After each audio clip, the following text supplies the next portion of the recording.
bienvenue dans cette nouvelle vidéo. Aujourd'hui, on va parler des parcs Disneyland Paris et Walt Disney Studios.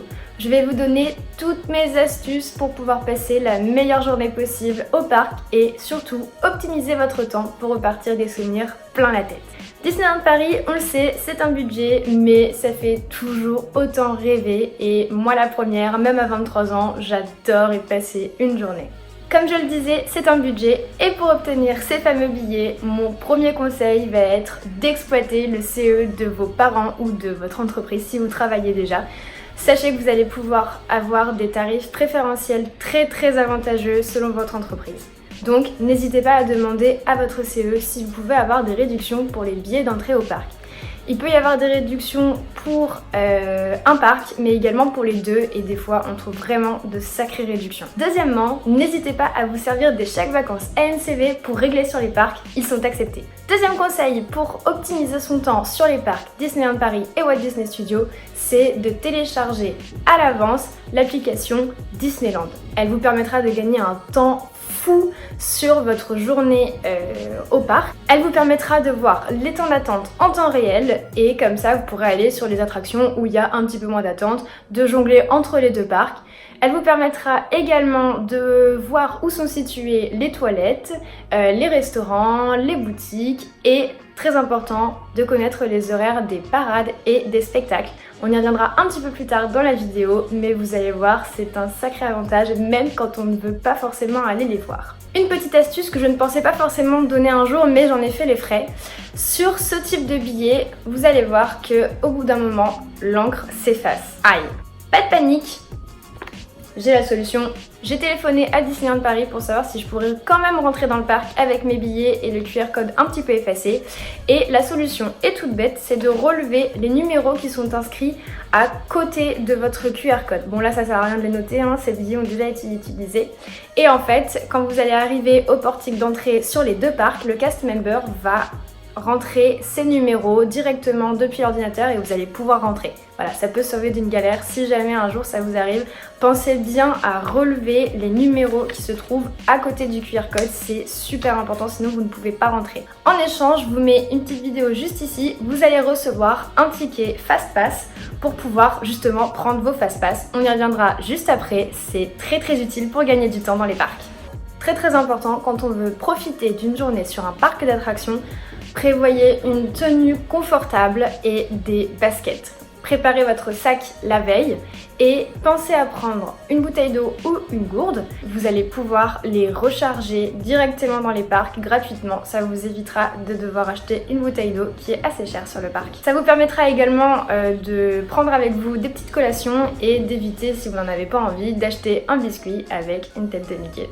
Pour ceux que ça intéresse, ces types de gâteaux se trouvent juste à l'entrée de Main Street. Je ne vais rien vous apprendre, mais en été, il y a énormément de monde sur les parcs, donc arrivez un petit peu en avance ou à l'heure pour éviter de 1 les files d'attente et de 2 de vous faire refouler à l'entrée parce que peu de gens le savent, mais il y a un nombre de places limité à l'intérieur du parc, c'est pour garantir la sécurité de tout le monde, donc venez en avance, venez à l'heure, ça vous évitera d'avoir à repartir bêtement et de louper votre journée au parc. Choisissez les personnes avec qui vous allez passer la journée sur le parc, la famille, des amis, peu importe, mais prenez des gens qui sont fans de l'univers de Disney, sinon vous allez trouver la journée très longue parce que Disneyland Paris c'est avant tout du partage. Également, on y reviendra juste après, mais considérez le fait d'être deux comme un avantage. Dès que vous arrivez le matin, dirigez-vous vers les portes d'entrée qui sont situées sur les côtés. Ça vous évitera de faire la queue pendant très longtemps bêtement parce que souvent sur les côtés il n'y a jamais personne et on ne sait pas pourquoi. Plusieurs attractions seront victimes de leur succès toute la journée sur le parc. Problème technique ou forte affluence, je vous invite fortement à vérifier sur l'application avant de vous diriger à l'autre bout du parc pour aller voir si vous pouvez aller faire l'attraction ou non. Dès que vous arrivez sur le parc, mon premier conseil c'est de faire la plus grosse attraction que vous avez envie de faire dans la journée, comme ça au moins ce sera fait.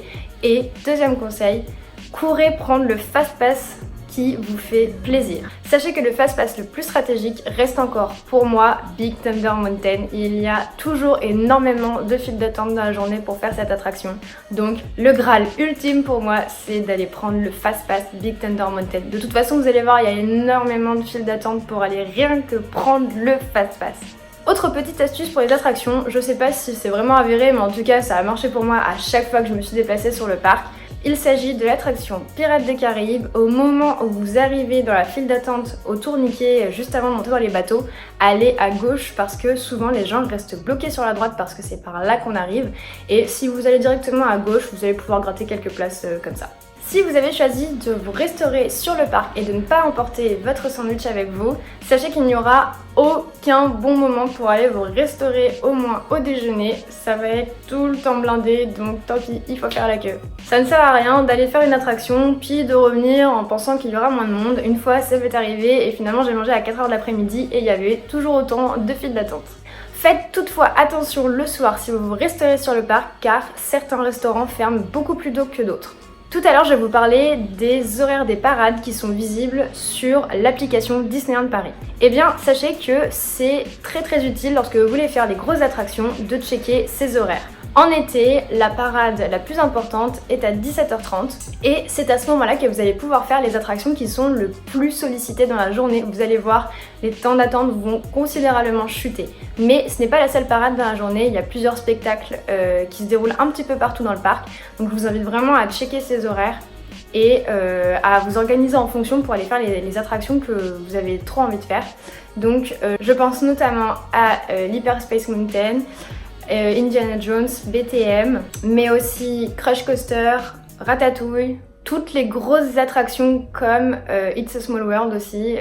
Vous allez voir, les temps d'attente vont vraiment diminuer de moitié au moins. Si vous avez un billet qui est valable pour les deux parcs, je vous conseille fortement d'aller au Disney Studio l'après-midi aux alentours de 15 à 17h.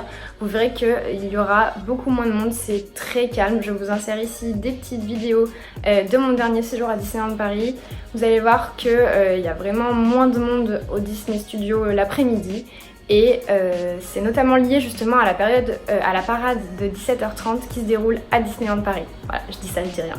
Et en plus de ça, si vous faites ça, quand vous retournez à Disneyland Paris après la parade, donc qui se termine vers 18h, 18h15, vous allez voir qu'il y a énormément de monde qui va partir à ce moment-là. Donc vous aurez également des temps d'attente qui vont un petit peu diminuer sur le parc principal. Si vous commencez à être un petit peu fatigué des attractions et que vous avez envie de vous reposer un petit peu, n'hésitez pas à vous balader juste comme ça dans le parc, sur Main Street, dans les lands différents. Tous les décors est vraiment travaillé de A à Z. Ils ont le souci du détail à Disney et c'est exactement ce qui me plaît quand je vais chez eux. Levez la tête, regardez en bas, vraiment absolument partout, vous allez voir des trucs de dingue. Vous allez voir des trucs super qui sont hyper travaillés, qui reprennent l'univers de Disney, qui reprennent la vie de Walt Disney. Tout est vraiment travaillé du début à la fin.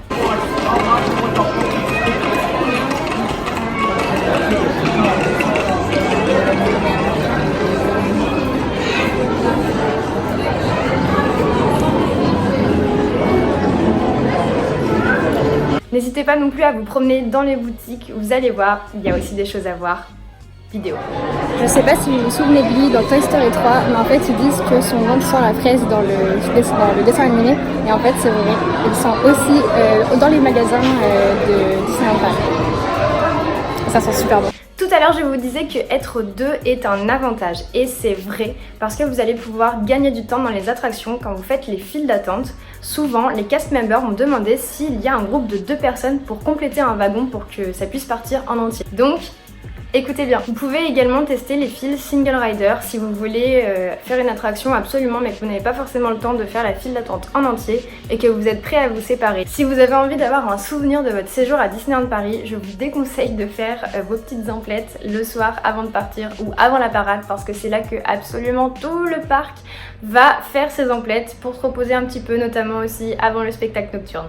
Le spectacle nocturne qui est encore actuellement Disney Illumination. Pour ceux qui ne savent pas ce que c'est, il n'y a plus de parade électrique comme on a pu le connaître auparavant. C'est un show qui est projeté directement sur le château. C'est très joli, c'est très technique, c'est hyper bien fait. Mais par contre, si vous voulez avoir une bonne place, je vous conseille fortement d'être au pied du château parce que là c'est plus possible de rester juste sur Main Street et de voir les chars passer. Si vous n'êtes pas devant le château, vous allez moins bien voir, ça va être moins cool et l'expérience sera moins bien également. Pour ceux qui veulent absolument aller voir Disney Illumination et en plus de ça qui veulent être bien placés, Préparez-vous à dire adieu aux attractions aux alentours de 21h parce que c'est là que tout le monde commence à s'asseoir, à s'installer devant le château pour avoir les meilleures places possibles.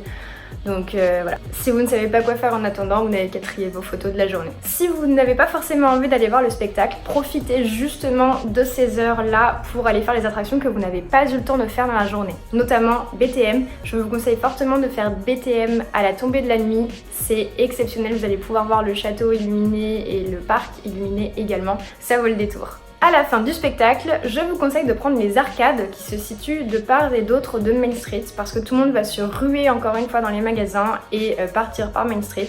Alors que si vous allez dans les arcades qui se situent à droite et à gauche de l'avenue principale, vous allez pouvoir rentrer un petit peu plus rapidement et également ça va directement vous amener sur les sorties du parc qui se trouvent aux extrémités. Enfin, mon dernier conseil pour profiter au maximum de cette journée sur les parcs Disney, je vous conseille fortement de lâcher prise, de vous laisser aller. Tout est fait pour que vous passiez une bonne journée. Moi je rajoute mes petites astuces, vous en faites ce que vous voulez, pour moi elles fonctionnent et je passe des journées de dingue sur les parcs. Donc voilà, je vous invite fortement à les suivre. Voilà tout le monde, c'est fini pour aujourd'hui. Je vous insère juste après des petites vidéos de Disney Illumination parce que franchement j'ai jamais vu un final comme ça. Les techniciens se sont lâchés. Si vous voulez également voir le spectacle en entier, je vous mettrai dans la barre d'infos la vidéo du show Disney Illumination complet. Si vous avez d'autres conseils à me partager pour profiter au maximum des parcs Disneyland Paris et Walt Disney Studios, n'hésitez surtout pas à me dire tout ça dans les commentaires, j'ai hâte de lire vos petites astuces pour passer une très bonne journée là-bas. Quant à moi, je vous laisse avec la suite de cette vidéo et je vous dis à très vite pour une prochaine vidéo. En chacun de nous sommeille un esprit rêveur, une âme d'enfant qui ne demande qu'à s'amuser et à changer le monde en un lieu magique où les rêves deviennent réalité. Voici votre invitation pour un voyage au-delà du rêve. Within each of us is a dreamer just waiting to be awakened. We all have the magic to unlock this inner child. But sometimes that inner child needs an invitation to come out and play. This is your invitation to dream.